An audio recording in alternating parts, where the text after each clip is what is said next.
The Last Butterflies, directed by Patrick Rea, has been nominated for the Best Dark Science Fiction Award at the Atlanta After Dark Film Festival Winter 2025. They're known for showcasing these really edgy and innovative short films all under 30 minutes. Yeah, like the really out there stuff, right? Exactly. And they really push the boundaries of genres like, horror, sci-fi, fantasy. The kind of stuff you don't see every day. Yeah. So we're dealing with something pretty unique with The Last Butterflies. Well, right off the bat, the tagline is, at the end of the world, what wouldn't you do for those you love? Wow, that's heavy. Like instantly you're thinking about these impossible choices. Yeah, the stakes are high right from the start. Yeah, and it just makes you think, like, how far would you really go? And the film doesn't waste any time throwing us into the deep end, right? Yeah, it's like, bam, apocalypse. Yeah, near future apocalypse, triggered by all these environmental disasters. We see a lot of those stories. We do. But this one focuses on a mother and her young daughter trying to survive. Always a tough dynamic, right?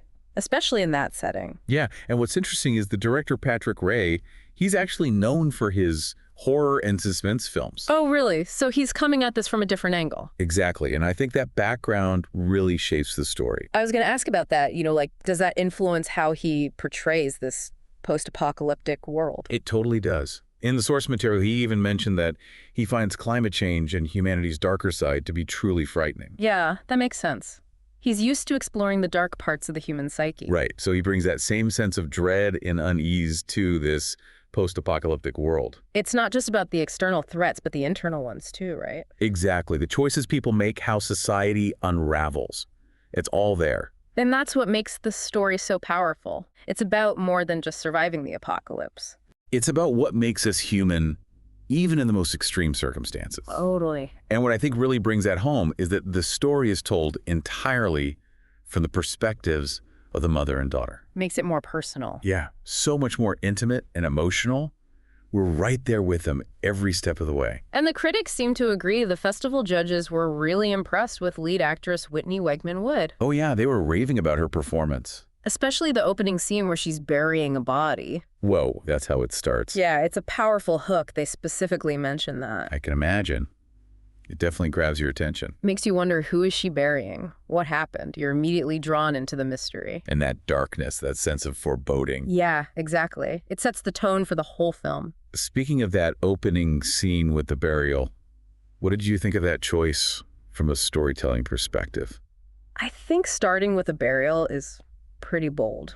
Yeah, it's not exactly your typical happy beginning. Right. It's somber. It's unsettling. And it just makes you wonder, how common is death in this world? Yeah. Is this an everyday occurrence for them? Exactly. It hints at the harsh realities they're facing. And you know what else I found interesting? The judges praised the production and costume design, saying they create this believable, gritty, post-apocalyptic setting. Oh, those details are crucial. They transport you to another world, make you feel like you're right there with the character. And one detail that stood out to me was the backpacks that the mother and daughter wear at the end. More than just bags of supplies, right? They're like a symbol of their journey forward. Totally. I saw them as representing the burdens they carry. The weight of responsibility in this broken world. Exactly. But also their resilience, their determination to keep going despite everything. And that's really what The Last Butterflies is all about at its core. It's about love and sacrifice and what we're willing to do for the people we care about.